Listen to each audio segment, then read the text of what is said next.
Halo teman-teman semua, selamat datang kembali di 1 harian menjadi murid. Nah, kalau kita kemarin bahas bilangan 27 dari ayat 1 sampai 11, hari ini kita akan lanjutin ke ayat 12 sampai 23-nya nih teman-teman. Kita akan membahas tentang Yosua mengganti Musa. Nah, seperti biasa aku akan bacain dulu bacaan firman Tuhan kita untuk hari ini ya teman-teman. Bilangan 27 ayat 12 sampai 23. Yosua mengganti Musa. Tuhan berfirman kepada Musa, "Naiklah ke gunung Abarim ini, dan pandanglah negeri yang kuberikan kepada orang Israel. Sesudah engkau memandangnya, maka engkau pun juga akan dikumpulkan kepada kaum leluhurmu, sama seperti Harun abangmu dahulu. Karena pada waktu pembantahan umat itu di padang gurun Zin, kamu berdua telah memberontak terhadap titahku untuk menyatakan kekudusanku di depan mata mereka dengan air itu. Itulah mata air Meribah dekat Kadesh di padang gurun Zin." Lalu berkatalah Musa kepada Tuhan, "Biarlah Tuhan, Allah dari roh segala makhluk, mengangkat atas umat ini seorang yang mengepalai mereka waktu keluar dan masuk, dan membawa mereka keluar dan masuk, supaya umat Tuhan jangan hendaknya seperti domba-domba yang tidak mempunyai gembala."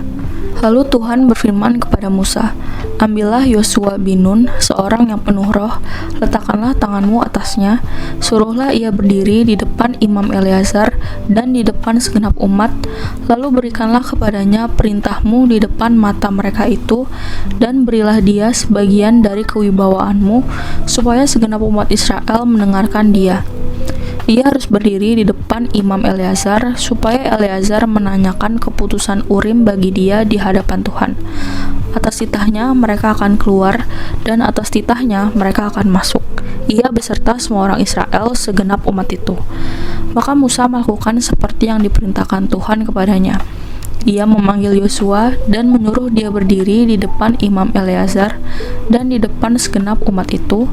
Lalu ia meletakkan tangannya atas Yosua dan memberikan kepadanya perintahnya seperti yang difirmankan Tuhan dengan perantaraan Musa. Ya, jadi demikian teman-teman bacaan firman Tuhan kita untuk hari ini. Ayo sekarang kita langsung masuk ke renungannya ya guys. Oke guys, kalian pernah nyadar gak sih ada momen dalam hidup dimana sesuatu harus berakhir? Nah, bagian ini menurutku adalah salah satu momen paling berat dalam seluruh kisah Musa. Di ayat 12-14, Tuhan menyuruh Musa naik ke gunung Abarim untuk melihat tanah perjanjian. Entarnya beliau gak masuk. Bayangin ya guys, beliau kan sudah memimpin bangsa yang batu banget kayak puluhan tahun ya.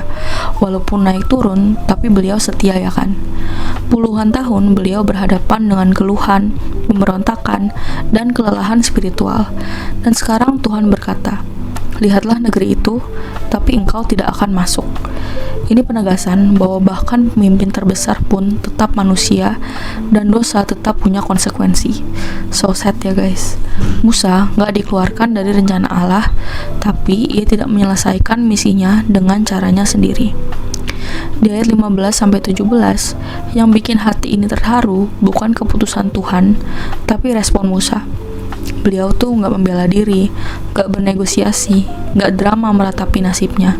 Beliau dengan rela bilang, "Biarlah Tuhan mengangkat atas umat ini seorang pemimpin." Guys, hati gembala beliau sih juara ya. Musa lebih peduli umat Tuhan daripada akhir kisah dirinya sendiri.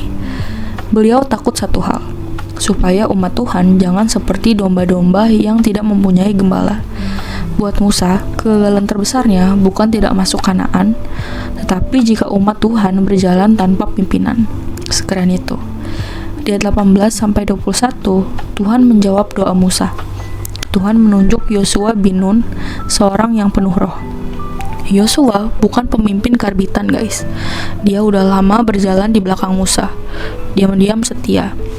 Dan sekarang Tuhan berkata, "Letakkan tanganmu atasnya." Penugasan ini dilakukan di depan umat, bukan diam-diam, bukan politik senyap. Musa diminta memberikan sebagian kewibawaannya, bukan semuanya. Karena Yosua bukan Musa, dan Tuhan tidak pernah menggandakan pemimpin. Beliau membentuk generasi baru. Dari 22-23, dan Musa taat. Gak pakai drama, gak nunda-nunda. Ia melakukan tepat seperti yang Tuhan perintahkan. Taat guys. menyerahkan tongkat kepemimpinan, menutup pelayanannya dengan ketaatan, bukan kepahitan. Guys, ini kepemimpinan yang matang. Tahu kapan harus memimpin, tahu kapan harus menyerahkan, tahu bahwa karya Tuhan lebih besar dari satu nama. Mantap ya guys.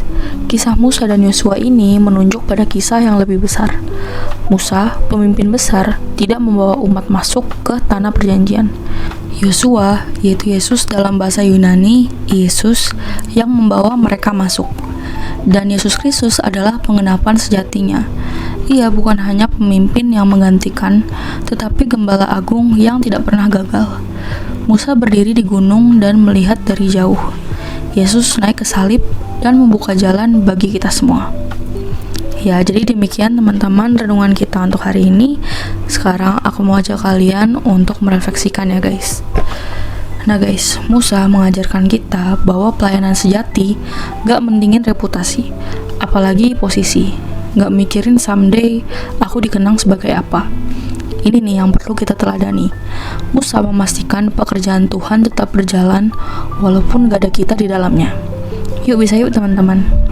Nah lalu, pertanyaan efektif untuk hari ini ada 4 nih guys. Yang pertama, apa yang mau pelajari tentang karakter Allah melalui kisah ini? Yang kedua, bagian mana dari hati Musa yang paling menegur atau menguatkanmu? Yang ketiga, apakah kamu sedang berada di fase memimpin atau menyerahkan? Dan yang terakhir, bagaimana caramu memandang pelayanan sebagai panggilan atau membangun reputasi diri? Seperti biasa, teman-teman boleh jawab sendiri, atau kalau mau komen di bawah jawaban kalian juga boleh banget guys. Ya, jadi segitu aja satu kita untuk hari ini. Sekarang aku mau pimpin kita dalam doa penutup ya teman-teman. Teman-teman, mari kita berdoa. Tuhan, ajarku untuk peka pada pimpinanmu.